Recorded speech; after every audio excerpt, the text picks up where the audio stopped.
Welcome to Database Mart's channel. In this video, we'll show you how to set up an SSL certificate in Windows IIS using a .pfx file. First, log into the Database Mart control panel and download your SSL certificate in PFX format. Open IIS Manager, click on Server Certificates, and then select Import. Locate your downloaded .pfx file, enter the import password, and click OK to complete the certificate import. Next, choose the website you want to secure, click Bindings, and then click Add. Set the type to HTTPS.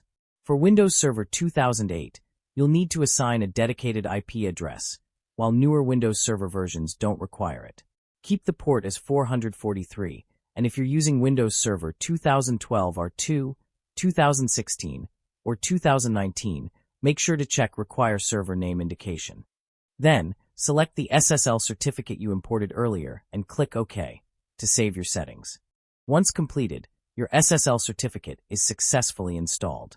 Open your browser and visit yourdomain.com to verify the installation. If you see a padlock icon next to your domain name, your SSL setup is working correctly. Thank you for watching. If you found this tutorial helpful, please like and subscribe to Database Mart's channel for more server setup and management guides.